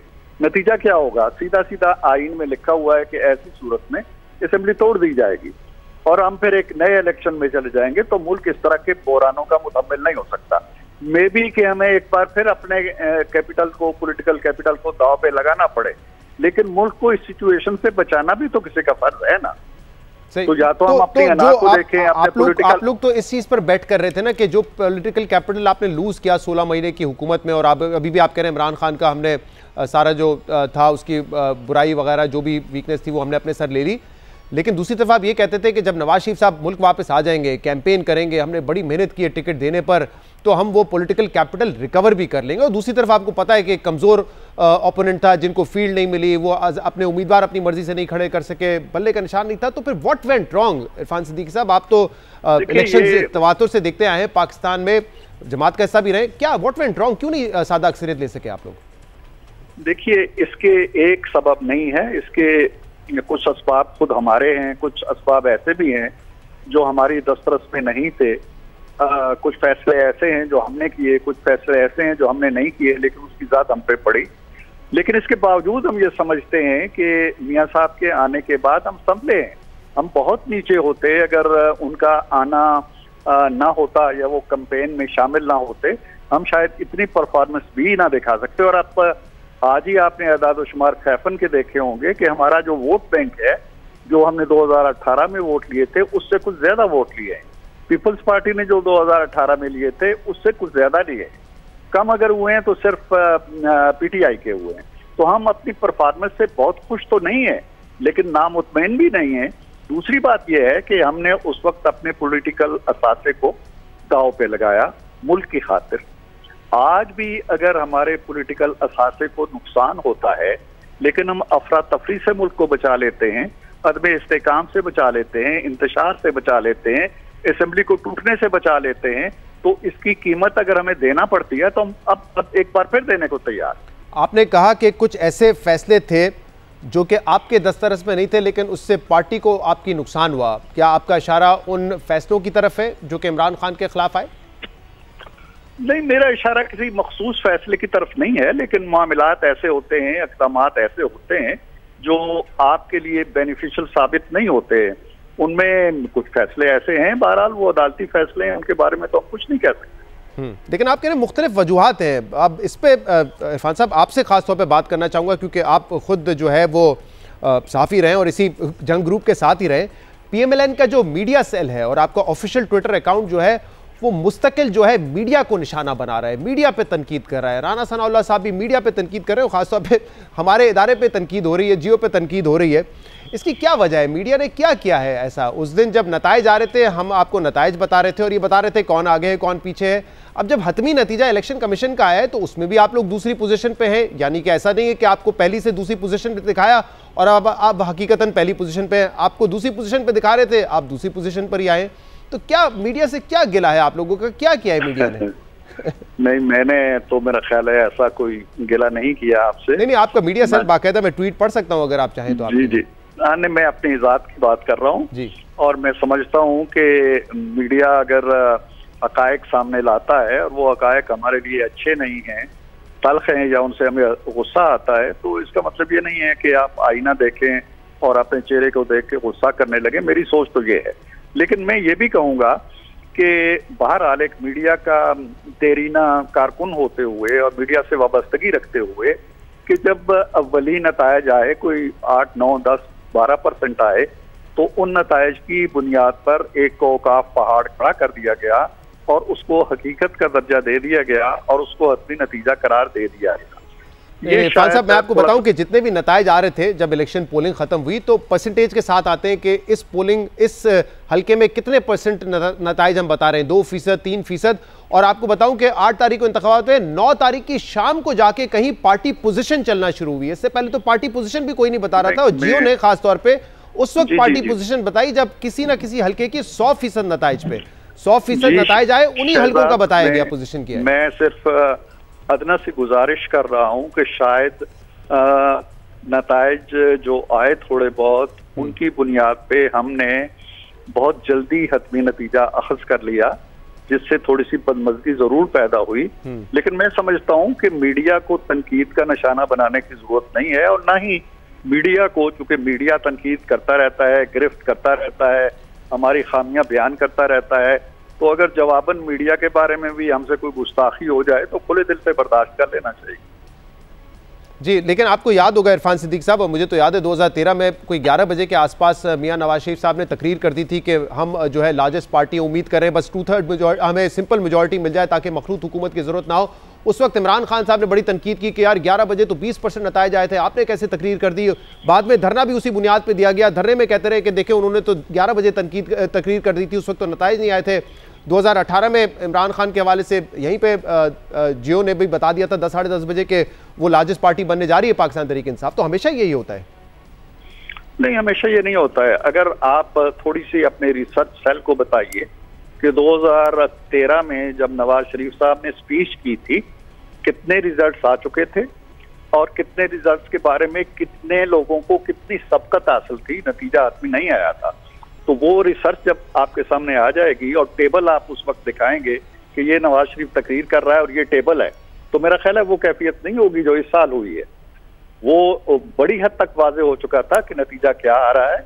उस वक्त वो गए थे। वो जाहिर है कि एक सीजन पॉलिटिशियन है, ऐसा नहीं कर सकते हैं कि नतीजे का कुछ पता ही नहीं है। परसों वो बैठे रहे अपने दफ्तर में। अगर इस तरीके से देखें तो नवाज शरीफ साहब जिस वक्त अपनी विक्ट्री स्पीच कर रहे थे उस वक्त शायद 51-52 नशिस्तें दिखाई जा रही थी और शायद ईसीपी का तो रिकॉर्ड उससे भी पीछे चल रहा था और टोटल कोई 150 नशिस्त का नतीजा उस वक्त सामने आया था। हाँ, तो इसमें मेरा ख्याल ये है कि 52-53 नहीं बल्कि इससे कहीं आगे निकल चुके थे और पूरे मुल्क के अंदर एक जश्न की कैफियत आ चुकी थी जब नवाज शरीफ साहब ने तकरीर की और किसी को कोई शक व शुबा बाकी नहीं रहा था। और अल्टीमेटली आपने देखा है कि वो 2/3 अक्सरियत तक पहुंचे, तो वो उन्होंने फोरसी किया। तो लेकिन उस वक्त नतीजा जो है ना इरफान सिद्दीकी साहब, बड़े अदब से मैं अर्ज कर रहा हूं कि 30% आया था। ये नहीं कि हर हल्के का 100% नतीजा आ गया था, 30% आया था, जिससे ट्रेंड पता चल जाता है। और देखिए ट्रेंड जब पता चल जाता है ना, फिर ये हो सकता है कि 2-4 सीटें आगे पीछे हो जाए, कोई एक नतीजा तब्दील हो जाए, लेकिन ट्रेंड नहीं चेंज होता। और यहाँ पे भी देखिए ट्रेंड यही था कि आजाद सबसे बड़ी तादाद में आएंगे और वो आए सबसे बड़ी तादाद में। शहजाद, अगर आपकी बात मान ली जाए और मेरी दलील ना मानी जाए और ये कहा जाए कि वाकई 30% की बुनियाद पर नवाज शरीफ साहब ने तकरीर कर दी थी, आपके तो ये हुआ है कि 8, 9, 5, 6% रिजल्ट आए थे ना, 30 के भी करीब नहीं गए थे, 20 के करीब भी नहीं गए थे।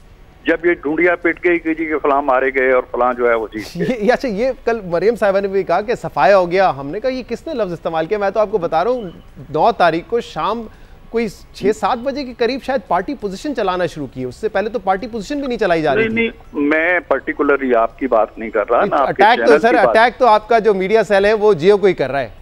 नहीं, मैं राना सनाउल्लाह साहब तो बाकायदा ट्वीट करके, हमारे जो एनालिस्ट हैं उनको ट्वीट करके कह रहे हैं कि ये वो मीडिया सेल है, ये वो मीडिया है जिसने ये काम किया है। मैं बहरहाल ये समझता हूँ कि मैं सारा ही मीडिया देखता रहा हूँ, मोस्टली आपको देखता रहा हूँ, तो इस तरह की अगर फीलिंग्स आई हैं कहीं से तो आप भी इसको खुश दिली से बर्दाश्त कर लें। अच्छा, ऐसा तो नहीं है कि कहीं मतलब तनकीद इस बात पे हो रही हो कि हमने नताइज दे दिए और आप लोगों की शायद ख्वाहिश थी कि नताइज अक्सर बदल जाएंगे, तो पहले से क्यों बता दिए? तो आप तो नताइज बदल नहीं सकते, ये शिकवा तो नहीं है कहीं हमसे? नहीं, ये इतनी बड़ी बदगुमानी तो आप हमारे बारे में ना करें। नहीं, मैं तो बड़े हंसते हंसते आपसे पूछ रहा हूँ कि कहीं ऐसा है तो नहीं, एक सवाल के तौर पे पूछ रहा हूँ। इस तरह का कोई साजिशी माइंड भी हमारा नहीं था कि जी नताइज आगे चल के बदलने वाले हैं तो ये पहले से क्यों हमें। लेकिन सवाल ये अपनी जगह बरकरार रहता है कि 5-7% पे जो नताइज अखज कर लिए गए हतमी समझ के और उनकी बुनियाद पे तज्जिए उस्तवार किए गए, वो अपनी जगह शहजाद एक सवालिया निशान तो है ना।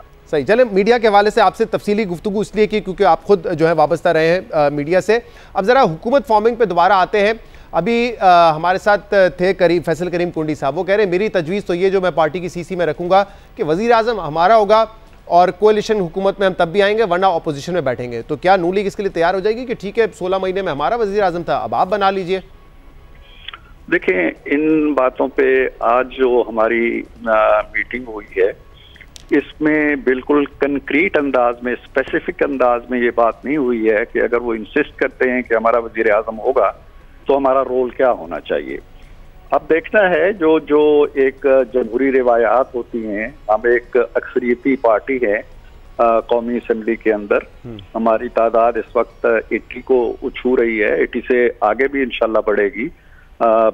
पीपल्स पार्टी के पास गालबन 54 मुंतखब नुमाइंदे हैं, तो एक जेन्युइन इस्तेकाक बनता है एक पार्टी का और उस इस्तेकाक के हवाले से मेरा ख्याल तनाज़ा नहीं होना चाहिए। और अगर हम सारी जमातें, बिलखुसूस दोनों बड़ी जमातें जो जमहूरी क्रेडेंशियल्स रखती हैं, माजी में भी इख्तलाफात भी करती रही हैं, जुड़ी भी रही हैं, मुश्तरका हुकूमतें भी बनाई हैं, तो वो एक बड़े काज के लिए शायद कुशादा ज़र्फी का मुजाहरा करेंगी और उन उसूलों को जो जमहूरियत में बहरहाल कायम हो चुके हैं उनको ताराज नहीं करेंगी, ताकि आइंदा चल के कोई इस तरह का मसला पैदा ना हो। लेकिन अभी तक इन मामलात पे ना तो उनके साथ हमारी तफसीली बात हुई है, ना उनकी तरफ से कोई ऐसी गैर मशरूत किस्म की चीज आई है जी कि नहीं नहीं नहीं ये हम होगा तो हम करेंगे, यानी मशरूत पेशकश की ये होगा तो हम बात करेंगे, ऐसी कोई कड़ी शर्त उनकी तरफ से फैसल करीम साहब ने तो अभी अपनी जाती राय दी और कहा मैं अपनी सीसी में ये राय रखूंगा, लेकिन ये बताइए कि आपके यहाँ से कंफर्म है कि नवाज शरीफ साहब ने ही वजीर आजम बनना है इस कोalition हुकूमत का, या चांस ये कि शहबाज शरीफ साहब बन जाए? देखिए, अगर तो हम वाज़े अक्सरियत में होते और दो टोक अंदाज से अपनी हुकूमत बनाने की अहलियत रखते, फिर तो दो राय नहीं थी। लेकिन जब एहतियाज होगी हमें दूसरों की भी और दूसरों को हमारी एहतियाज होगी, तो चाहे नवाज शरीफ ही बने, लेकिन हम यकतरफा तौर पर उसका ऐलान नहीं करना चाहते। हम उनके साथ बैठ के मुशावरत करके, जिस तरह 16 माह की हुकूमत से पहले भी शहबाज शरीफ साहब का ऐलान आपको पता है आसिफ जरदारी साहब ने किया था, हम अब भी चाहेंगे कि मिल के मुश्तरका प्रेस कॉन्फ्रेंस के जरिए किसी कैंडिडेट का ऐलान हो, चाहे वो नवाज शरीफ होते हैं या कोई और होते हैं।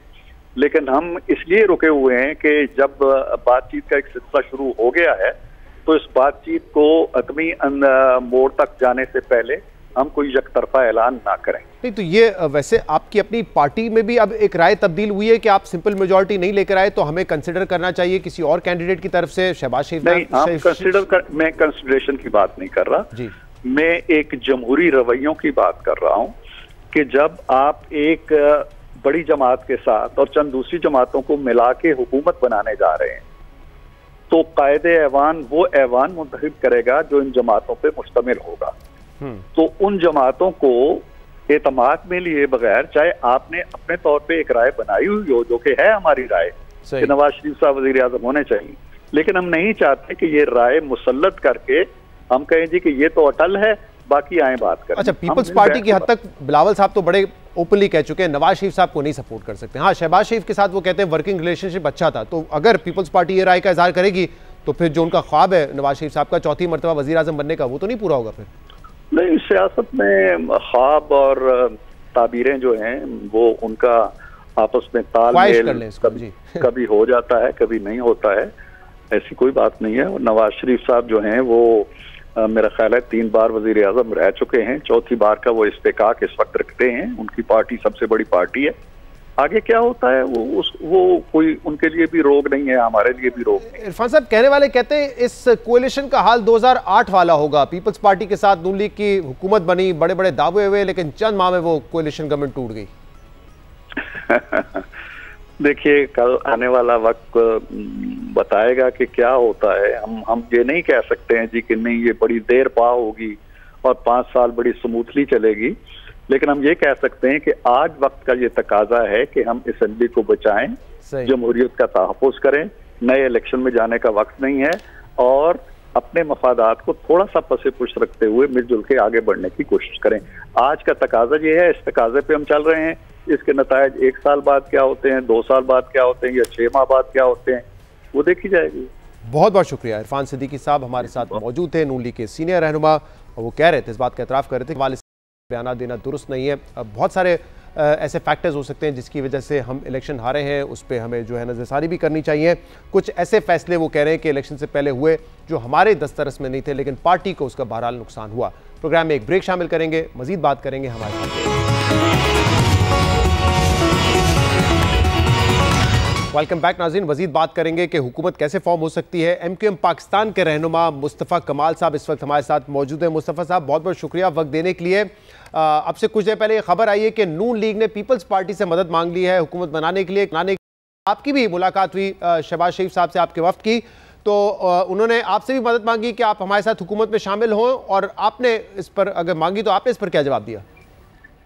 देखिए, नहीं, हमारी सिर्फ शहबाज शरीफ साहब से नहीं, नवाज शरीफ साहब, शहबाज शरीफ साहब, मरियम साहबा और उनकी पूरी कैबिनेट थी वहाँ पर। एहसन इकबाल थे वहाँ पर, मिरान हसन अवला थे वहाँ पर, तमाम सादिक साहब थे, और उनकी बहुत बड़ी कैबिनेट थी वहाँ पे। तमाम एहसन इकबाल, सारे डार साहब वगैरह सब लोग थे। सागर शेख वगैरह थे, और ये तमाम लोग, तो पूरी तमाम टीम थी वहाँ पे। हमारी जो गुफ्तगू हुई है, जब हमारी बात हुई है, जो भी खबरें चल रही हैं बाहर, मैं बिल्कुल आपको हल्फन ये कह रहा हूँ कि ना कोई मिनिस्ट्री की बात हुई है, ना कोई गवर्नरी की बात हुई है, कि पूरी गुफ्तगू में हम इस वाली बात पे ज्यादा बात नहीं। देखिए, हमारी अंडरस्टैंडिंग तो उनसे है पहले से, इलेक्शन से पहले, तो उनको हमसे मदद मांगने की जरूरत नहीं। हमने तो पहले ही अपनी अलाइनमेंट जो है वो शो कर रखी है। हम पहले इलेक्शन से पहले जाकर हमने मीटिंग की है, हमने बात किया, तो उसकी वजह डेफिनेटली यहाँ पर पीपल्स पार्टी का रवैया है, पीपल्स पार्टी जो हमारे साथ करती रही है उस तरह की इस वजह से। लेकिन इस वक्त तो हमारी कोई उसमें उनसे ये गुफ्तगू नहीं हुई कि हमसे वो मदद मांग रहे हैं। हम ये सारी गुफ्तगू कर रहे हैं कैसे लोगों ने आज अगर हमें जो भी रिस्पॉन्सिबिलिटी दी है, जो भी जितना भी मैंडेट है, उसका आप लोगों को रिलीफ कैसे देंगे, क्या करेंगे लोगों को, कैसे लोग, इसलिए कि ये I mean very honestly speaking सबके ये सब दोनों तरफ से बात कही जा रही है कि भाई ये हम सबका आखिरी इलेक्शन है और लोग जितने परेशान हैं, अब हमारे पास failure is not an option. तो तमाम कंसर्न, तमाम गुफ्तगू बड़ी डेप्थ में, डिटेल में जाकर कि भाई अगले दिन से इलेक्शन हुकूमत बनाना मसला नहीं, हुकूमत बना लेंगे, आप अगले दिन से लोगों को रिलीफ कैसे देंगे, क्या बेचेंगे, क्या नैरेटिव आप अपनाएंगे, क्या लोगों को नजर आएगा कि तकरीरें करते रहेंगे, बातें करते रहेंगे, या हम क्या कर रहे हैं, क्या करने के काबिल है, और की वाली बात की जाए, किस तरह से पिच की जाए कि हम हुकूमत बना रहे हैं तो लोगों के लिए हम क्या कर सकेंगे। टोटल तमाम गुफ्तगू हमारी, तमाम मेवर हमारा इन बातों पे था, लोगों को इस कोगमार दलदल से कैसे निकाला जाए, और जिसके लिए आपको पता है कि हमने पहले ही एक 1 पॉइंट एजेंडा है हमारा कि हम इस पाकिस्तान को समझते हैं कि इस निजाम के तहत पाकिस्तान ना अब चल पा रहा है, ना बच पा रहा है।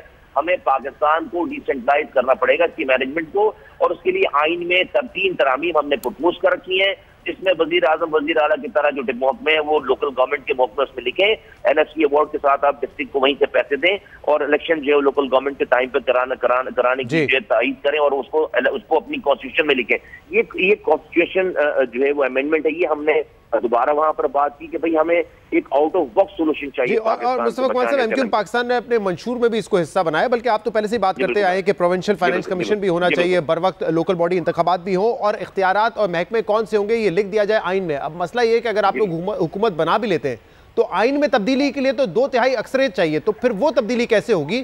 क्योंकि अभी भी जब आप शामिल हुए थे, जब MQM पाकिस्तान शामिल हुई अलायंस में, PDM में, तो उस वक्त आपका जो एग्रीमेंट था पीपल्स पार्टी के साथ, PMLN के साथ, उसमें ये नुकता उस वक्त भी था, लेकिन अमल दरामद नहीं हुआ। अब भी कैसे होगा? क्योंकि आइन में तो नहीं लिख सकते, 2/3 अक्सरियत चाहिए उसके लिए। इसमें शहजाद भाई, हर बात का, हर चीज का एक टाइम होता है। हम जब ये कॉन्स्टिट्यूशन अमेंडमेंट बना रहे थे तो हमें ये गुमान नहीं था कि हम 2/3 मेजोरिटी लेने जा रहे हैं आइन में, और हमें ये भी पता था कि ये आइनी मेजोरिटी के साथ होती है। हम ये कह रहे हैं, इसलिए हमने अपना डॉक्यूमेंट रखा नहीं है। जब हमने ये कॉन्स्टिट्यूशन अमेंडमेंट का ये डॉक्यूमेंट बनाया तो हमने बाकायदा तमाम पार्टीज को कॉन्फ्रेंस में बुलाया है, पूरे पाकिस्तान के इंटेलिजेंसिया को, तमाम पाकिस्तान की ब्यूरोक्रेसी को, तमाम पाकिस्तान के एक्स गवर्नर्स को, तमाम पार्टीज के लोगों को, मीडिया के लोगों को, आपके बड़े बड़े जयद किस्म के जो सहाफी वहां पर आए, और हमने इसको पाकिस्तान का डॉक्यूमेंट कहा है, और हम सबके पास जाना चाहते हैं, सबको हमने भेजा है कि भाई ये मेरा डॉक्यूमेंट, मेरी पार्टी का डॉक्यूमेंट नहीं है, कराची का डॉक्यूमेंट, हैदराबाद का डॉक्यूमेंट नहीं है, ये पूरे पाकिस्तान को बचाने के लिए आब हयात है, चलाने के लिए आब हयात है। उसकी कोई शुरुआत हो सकती है ना, उसकी कोई पहली सीढ़ी हो सकती है। पहले दिन ही जिस दिन असेंबली खोले उसी दिन 2/3 मेजोरिटी शायद ना हो। आपने 18वीं तरमीम भी तो इतनी टकदो के बाद सारी पार्टीज को मिलाकर बिठाकर ये काम किया है ना, तो इस काम के लिए भी इसकी इब्तिदा कम से कम इसकी जिस पार्टी से हम बात कर रहे हैं वो तो अपनी अंडरस्टैंडिंग दे, वो तो कम से कम बात करे। सही, लेकिन अब इसमें एक मामला ये भी है कि अगर नून लीग अंडरस्टैंडिंग दे भी दे तब भी ये अलायंस पीपल्स पार्टी के बगैर कंप्लीट नहीं होगा। और पीपल्स पार्टी के इस हवाले से क्या पोजीशन रही है आपको पता है, ये तो हर कोई कहता रहा है कि वो 18वीं तरमीम के हक में थे, लेकिन जो प्रोविंशियल फाइनेंस कमीशन है उस हवाले से पीपल्स पार्टी ने भी उस तरीके से आवाज़ नहीं उठाई, ना उस पर कोई अमल हुआ है। तो फिर ये जब ट्रायो बनेगा तो फिर आपकी ये जो बात है इस पर कैसे अमल होगा? देखिए, मैं अगेन ये कहूँगा शहजाद भाई, जो पाकिस्तान में सिलेक्शन से पहले तक होता रहा है ना, इस सिलेक्शन के बाद अब वो नहीं हो सकता। हर चीज का एक थ्रेशोल्ड लेवल होता है। अब आप सेचुरेट कर गए, अब आप इस निजाम को मजीद नहीं खींच सकते, नहीं चला सकते। अगर पार्टीज ने अपना रवैया नहीं बदला, अपना रवैया डिक्टेटरशिप वाला रखा सियासी पार्टियों ने। अगर इख्तियारात और वसाइल में लोगों को शराकतदार नहीं किया, मैं आपको कह रहा हूँ कि पूरी सबकी सियासत सब के सब निपट जाएगी, सब खत्म हो जाएगी, कुछ नहीं बचेगा, किसी के पास फिर कुछ भी नहीं बचेगा। तो ये बिल्कुल आप जो फरमा रहे हैं, सबकी नियतें, सबके इरादे, जो आप पीपल्स पार्टी की बात करें, ऐसे ही रहे हैं, लेकिन उसका एक टाइम था, गुजर गया। मैं ये समझता हूँ कि अगर अक्लमंद होंगे, अगर समझदार होंगे, लोगों को अपने इख्तियार में शामिल करेंगे, रेगुलेशन ऑफ पावर करेंगे, और मैं समझता हूँ कि पाकिस्तान इसके बगैर नहीं समझ, दुनिया में कोई भी मुल्क नहीं चल सका इस तरह। आप दुनिया की मिसालें उठाकर देख लें, जिस निजाम के तहत आज पाकिस्तान चल रहा है, आप अपना घर नहीं चला सकते। मुस्तफा साहब, ये बात तो दुरुस्त है, या तो हमारे यहाँ मजीद सूबे होते, स्टेट्स होते, यूनिट्स होते, या फिर अगर आपके पास सूबे इतने ही हैं तो उसमें लोकल बॉडी का निजाम मजबूत होना चाहिए, तभी आप आवाम तक जो है उनको फैसिलिटेट कर सकेंगे, वसाइल उन तक पहुंचा सकेंगे। चलिए, ये नुकता तो इंपॉर्टेंट है, लेकिन आप ये कह रहे हैं कि देखिए कोई हुकूमत बनाने पे बात नहीं हुई, वजारतों पे बात नहीं हुई। अब मैं आपको रीसेंट पास में लेके जाता हूं, जब MQM पाकिस्तान, आप तो उस वक्त PSP में चले गए थे, लेकिन जब उन्होंने PTI के साथ इलाक़ किया, उस वक्त ये कहा गया कि नहीं देखिए हम सीटें पे नहीं मांगेंगे, हम वजारतें हमारा इशू नहीं है। लेकिन फिर वो गवर्नमेंट से निकले खालिद मकबूल सिद्दीकी साहब और कहते रहे नहीं वजारतें हमें नहीं लेनी। अमीनुल हक साहब ने फिर वो वजारत ले ली। फिर जब PDM की अलायंस बन रहा था तो उसको भी कहा नहीं हमें वजारतें नहीं चाहिए, हुकूमत में नहीं आना, हम नंबर से सपोर्ट करेंगे आपको, गवर्नर नहीं चाहिए, गवर्नर भी लिया, वजारतें भी ली। तो अभी कहीं ना कहीं इस पर भी आप बात तो करेंगे ना कि कराची का गवर्नर हमारा रहे, सिंध का गवर्नर हमारा रहे और वजारतें हमें दी जाए वफाक में, इस पर बात तो होगी ना कहीं ना कहीं। देखिए, अगर मैं नहीं कह रहा कि हम कभी भी ये वजारतें हम आपके पास नहीं आएंगी या नहीं, लेकिन जो प्रायोरिटी नहीं है शहजाद भाई, मैं आप कैसे आपको बताऊं कि मैं जो कह रहा हूँ वो सच कह रहा हूँ। मेरे पास कोई अभी मशीन नहीं है। आज जो हमारी परेशानियां हैं, आज जो लोगों की परेशानियां हैं, आज जो लोगों का माहौल है, आप यकीन जानिए इस वाली बात का प्लीज, मैं कसम खाऊं, मैं कुरान उठाऊं कि हमारे दिमागों में अभी वजारतें नहीं आ रही हैं। ये जो हालात है, जिस कर्ब में लोग गुजर रहे हैं, ये पूरी गुफ्तगू में, पूरे 1.5 घंटे की गुफ्तगू में एक किसी भी तरफ से कोई करीब की बात भी नहीं हुई है वजारतों की या गवर्नरशिप की, कोई करीब की नहीं। लेकिन ये जब चीजें कोई एक फॉर्मूला लोगों की बहाली का, लोगों को सेव करने का, लोगों को पैकेज देने का, लोगों की परेशानियों को उनको पगमायरस दलदल से निकालने का कोई अगर फॉर्मूला तय हो जाएगा तो हम सब उसके एग्री कर लेंगे। तो फिर वजारतों की भी बात होगी ना, फिर उसके यकीनन होगी, डेफिनेटली। आप हुकूमत के बगैर तो चीजों को नहीं चलाएंगे, हुकूमत भी बनेगी, वजीर भी बनेंगे। आपको नंबर गेम में अब अंदाजा है कि पीपल्स पार्टी और नून लीग और 1-2 आजाद उम्मीदवार और आगे तो फिर वो खुद अपनी हुकूमत भी बना सकते हैं, फिर MQM पाकिस्तान की जरूरत नहीं रहेगी उनको। नहीं, हमें इस चीज की परवाह नहीं है, हमें इस चीज की परवाह नहीं है। आज का ये पाकिस्तान जिस पोजीशन में ना, वो तो जो है वो आप हमें हुकूमत से बाहर करेंगे, हम आपका शुक्रिया अदा करेंगे, बड़ी मेहरबानी होगी, आप हुकूमत चला लें, लोगों को सर्व कर लें। आज के ये पाकिस्तान जो है हुकूमत एंजॉय करने वाला पाकिस्तान छोड़ा ही नहीं है पुराने हुक्मरानों ने, और उसमें डेफिनेटली जो आप कहेंगे भाई आप भी उसमें शामिल रहे, लेकिन भाई हम हर हुकूमत का जो कि रेल का इंजन रहे हैं, रेल का इंजन नहीं रहे, डब्बे रहे हैं, हम रेल का इंजन नहीं रहे, एग्जीक्यूटिव पावर हमारे पास नहीं रही। एग्जीक्यूटिव पावर हमारे पास सिर्फ 4 सालों के लिए मेयर की आई थी। हमने कराची को दुनिया के 12 तेजी से तरक्की करने वाले शहरों में शामिल करके 2018 में बतौर PSP सरबरा आपने इल्जाम लगाया कि कराची में धांधी हुई, PTI को सीटें दी गई। MQM पाकिस्तान उस वक्त थी, उन्होंने इल्जाम लगाया। अब PTI आप पे इल्जाम लगा रही है और वो कह रहे हैं कि फॉर्म 45 टैली नहीं कर रहा है फॉर्म 47 से। उस दिन जब इलेक्शन नाइट थी, मैंने आपसे पूछा, आपने कहा हाँ आरोज ने हमें फॉर्म 45 वगैरह अभी नहीं दिए, ना उन्होंने दीवारों पे लगाए, लेकिन हमारे पास नंबर्स अपने मौजूद है। अब वो कह रहे हैं हम चैलेंज करेंगे और सीटें आपसे वापस ले लेंगे। आप कितने पुरुमीद है जब चैलेंज किया जाएगा तो आप ये साबित करने में कामयाब हो जाएंगे कि फेयर एंड फ्री आपको वोट मिला है? नहीं, फॉर्म 45 भी हमारे पास है, 47 भी हमारे पास है। ये हमारे PTI के दोस्त जो हर इलेक्शन को 2018 के इलेक्शन समझ कर गए वो लड़ रहे हैं, ठीक है।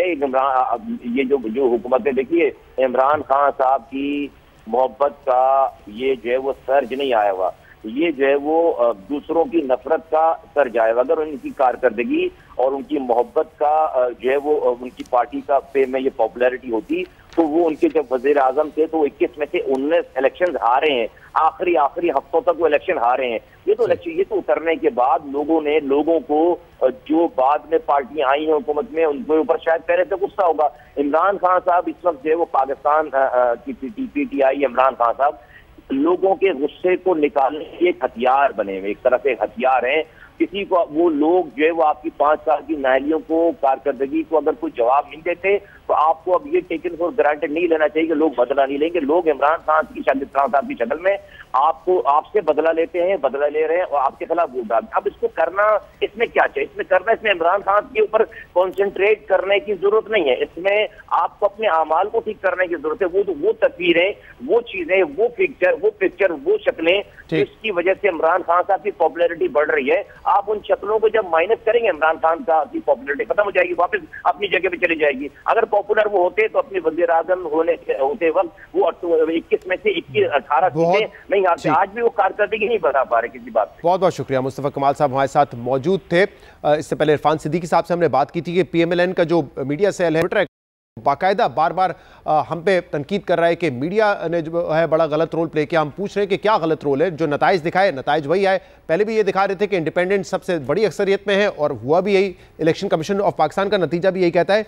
इसके अलावा राना सनाउल्लाह साहब के अकाउंट से मुख्तलिफ ट्वीट किए जा रहे हैं और वो राना सनाउल्लाह जिनको हम जानते हैं, हम तो उनके इंटरव्यूज़ बहुत दफ़ा कर चुके हैं, बड़े तहमुल मिजाजी से वो सवाल सुनते हैं, उसका जवाब देते हैं, लेकिन उनके ट्विटर अकाउंट से भी मुस्तकिल जो है हमें निशाना बनाया जा रहा है। पता नहीं अब वो खुद चला रहे हैं ट्विटर अकाउंट या कोई और चला रहा है। लेकिन यहाँ ये बात करना ज़रूरी है कि जहाँ PMLN का ये अकाउंट मैसेजेस कर रहा है, मीडिया को ब्लेम कर रहा है, वहीं PMLN के दूसरे जो उम्मीदवार हैं उन्होंने खुद आकर ये कहा है कि हम इलेक्शन हारे हैं और दूसरे उम्मीदवार को मुबारकबाद दी है। कल खुर्रम दस्तगीर साहब ने हमारे प्रोग्राम में कहा, इससे पहले मोहसिन रांझा साहब भी कह चुके हैं, अपनी शिकस्त खुद तस्लीम कर चुके हैं।